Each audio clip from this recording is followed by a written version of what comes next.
Hello everybody, and if you are into the waste industry, skips, rubbish, anything to do like that, you are in the right place. We do videos about concrete lorries, rubbish, skips, construction, mainly around the waste industry and aggregates. So click subscribe if you are into that industry.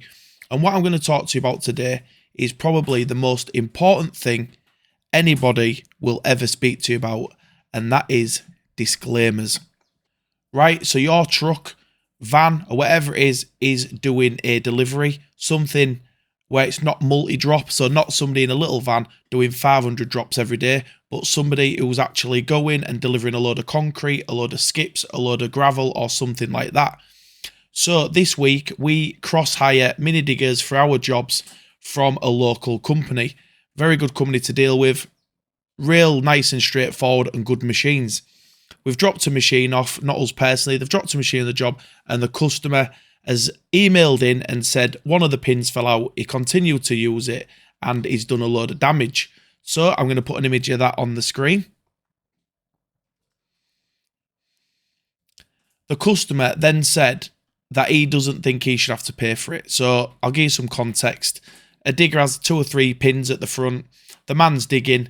The little circlip that holds the pin into the hole, the circlip's come out, the pin's fell, it's continued to work and bent everything on the front of the machine as you've just seen, which is obviously not ideal. So we've messaged the customer and said, look, if you'll just cover the parts, we'll fit them for free. He said, no, that's no good. And this leads me on to, what's happened to us this week, leads me on to the video about disclaimers. So over the lifetime of us doing skips, you hire things out and people will have skips on site, for instance. They'll move it with a machine. They'll rip the skip open or something like that. Try and move an 8-yarder full of rubbish, a big skip full of soil, and it will rip the skip. You go pick it up and then they deny all knowledge. And if you've got no disclaimer in place, you are in the shit because you can basically not claim any money.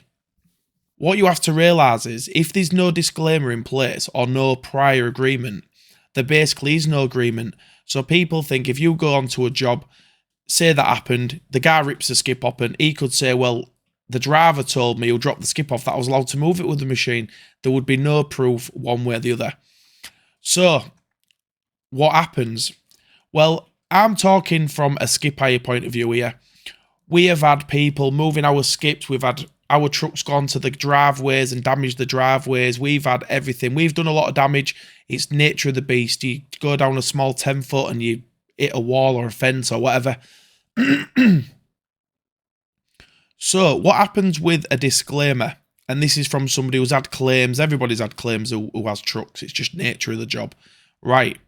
So if your truck is going to a job and it's a shared drive, so say both houses share one drive, you've got to go down it. If you was to break that drive, even if the customer who you're hiring the skip to has agreed to you coming off the road with a disclaimer, they've signed it, if you damage someone else's property, they cannot sign that away.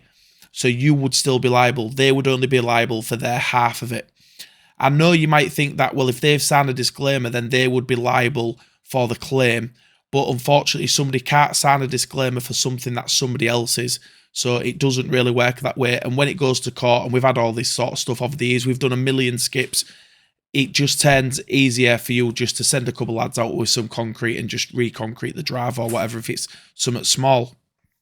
If you're going down a 10-foot with your truck or a small road, and let's say you clip somebody's fence off the road, again, you are still liable. But what a disclaimer will cover you for is if you go onto any private land, that might be a building site, that might be somebody's garden, anything like that, you can have a disclaimer on your website. What we do with our system, so we have a front page of a document which is our delivery details, and on the reverse of the page, they all have the terms and conditions. And then what we do, when the driver comes back to the office, we scan it and it stays on the computer. So we can then quite easily go back if a customer complains and says, well, you've signed the disclaimer. So what do we have on our disclaimers? The main thing we have on a disclaimer is to do with the vehicle leaving the highway. So we say if our vehicle leaves the highway and goes onto private land, it is then the responsibility of the person hiring the skip to make sure that the ground is safe for us to drive on.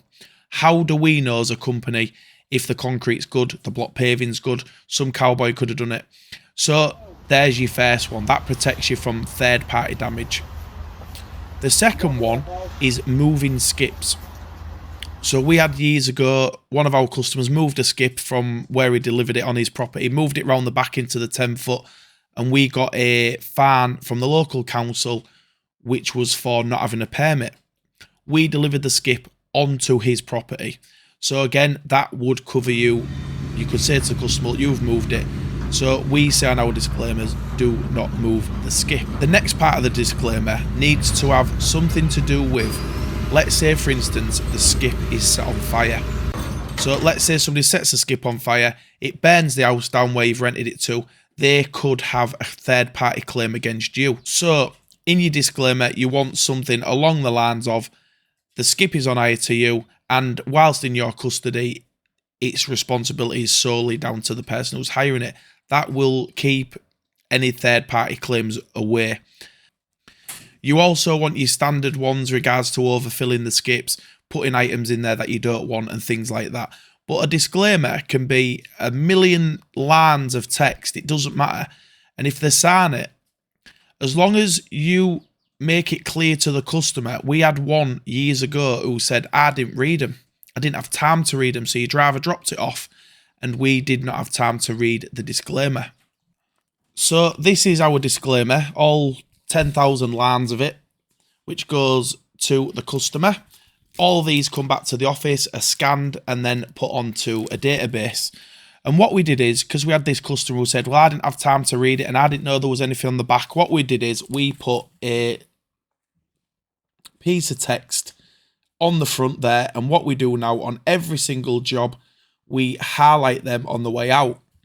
And what you find is with these documents, you take them out, they go out and the driver will bring it back to you. And if a customer rings up and let's say, for instance, something's happened, you've driven onto the drive. Well, surely a customer would know you're in an 18-ton truck. But anyway, you drive on the drive and then the customer then says, well, I didn't know there was terms and I didn't know this was going to happen and I didn't know that and I didn't know that. So this highlighting of the text will protect you. And we've had insurance companies ring us before. We had a truck gone to a driveway, it cracked 2 or 3 pavers. We said to the company, we are not liable, refer to these terms and conditions, and they then decided not to pursue the claim. So that's usually what happens. If you have some small damage, it will stop the claim from proceeding any further.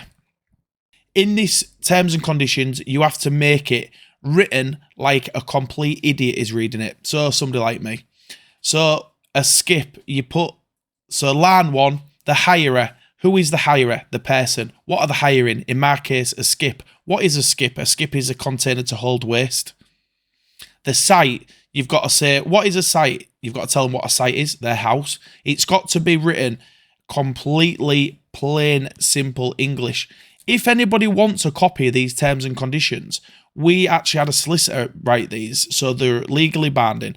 I'm happy to give you a copy of these terms and conditions, and this is the most important thing anybody can do when doing any kind of work. Never rely on another person's word. The other part of these agreements is it's about the person's responsibility who signs the agreement. So in our terms and conditions, we have a part saying that the person who signs this document is signing on behalf of the hirer. Because what can happen is, let's say there's nobody on site who owns the property. You've got to give that right to somebody on site. What we say is by signing the document, you have got the permission of the owner to sign this document.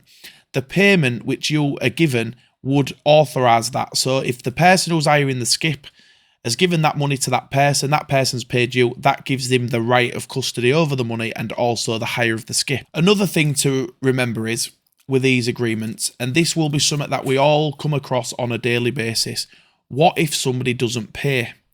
So in these agreements, you can write that you will be able to get access to get your property back. So the law states, basically, if you can see your property from the road or somewhere else and it's visible, you are legally allowed to take that property. So let's say you're a bailiff, you can go to somebody's house, you see the car on the drive, you are allowed to go onto that drive and take the car back if they've not paid for it. Same with a skip. But you're not allowed to break into somebody's property thinking it may be in there. You need to be able to see it and everything else. And the other thing is, with these legal agreements, you could put in there, if the customer don't pay, you'll tip the skip out and the waste will stay where they are and you'll take the container back. You can put all these type of conditions into your terms and conditions.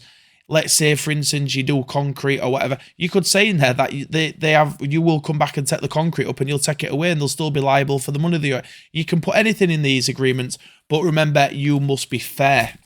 You can't put in here that you're going to charge a customer 20 times the going rate because it's in a piece of paper and they've signed it. It's got to be a fair agreement to stand up in a court of law. I'll give you the topics of each part of this agreement. So, general terms, which tells a person what a skip is and everything else. The use of the equipment on site, usually best just to say don't move it and everything else. Any damage is down to the customer, because I've been to jobs and people are moving skips with diggers and everything else. Relation to the charges. So on our agreement, we have that it must be paid in the time agreed, because we might have some customers on account, we might have some customers who pay for it on a bank card, and whatever it is, you can then say if you don't pay, you will be liable for interest and whatever. You can do whatever you choose to do. We don't do any interest or anything like that.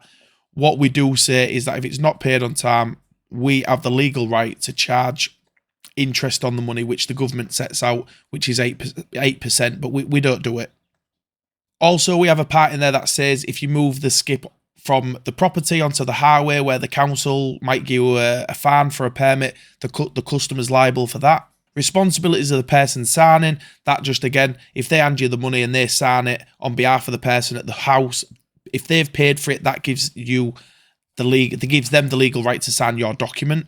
Consequential losses, which could be, there's a skip on the drive and a car's reversed into it because it had no lights on it, but it's off the road, stuff like that. Because officially, I think on an insurance point of view, a skip should have lights on it, even if it's off the road. The permit says that skips must have lights on the road, but off the road, in theory, the rules would be pretty similar to the highway code. So again, have something in there about loss. The other thing to definitely have in there is if you get a skip that goes missing, you charge a hire charge. So let's say the skip is hired, put on somebody's drive or into a commercial premises, the business goes bust or whatever, or shuts down, you need to be able to get your skip back and obviously recoup the money that you've lost. And then additional charges, what we have on here is we have a standing charge of £20 per week. So you get skip hire for 7 days if you're referring to us, and then every 7 days it's £20 extra, but we don't enforce that rule. However, if you had a skip on somebody's drive and they won't let you have it back or whatever, something happened, you would be entitled to the £20, but we don't do that. So in regards to the waste transfer note, I'll do another video on that, but that is in essence what I wanted to talk to you about today. The most important thing is the disclaimer in any business. It doesn't matter if you're an MOT station, a garage, anywhere else. We've had people bring trucks down to our yard for work and the truck has sat there for 4 months. Well, all you are is a free storage yard. So you'll need to have in an agreement when they drop it off. You can stay here up to 2 weeks and after that we're going to scrap it. Whatever. Everything. What you have to remember now is that the old days of a good old handshake and people would stick to both sides of the agreement, that is gone now. If somebody doesn't like something you're doing, let me tell you, nobody will become a victim faster than if they don't like something you're saying. So, for instance, you drop your skip off, you put it on a drive, you shake the man's hand, this is agreement, you go back 2 weeks later, he's moved your digger with a skip and it's broke in half. If you give him a bill for 700 quid or her a bill for 700 quid for a new skip, let me tell you, you'll probably never hear from that person again. They'll go on Facebook and slag you off and everything else, you're the biggest bag of shit ever. And also, they will say that the skip turned up like that. And that is not anything to a single person. That is the world we live in now. The government agencies pay people and encourage people to always be telling on each other. That's the way the world is now. Telling tales on each other is the norm. So, just bear that in mind. And I hope you've enjoyed the video. And just remember, get your terms and conditions done. Whether you're a big company or a small company, get your terms done. It's the most important thing. And even if you do a skip for your mate for a bit of cash for 50 quid, same thing applies. Still get the ticket signed. Don't just believe what people say. Make sure it's all in black and white and written down. See you soon.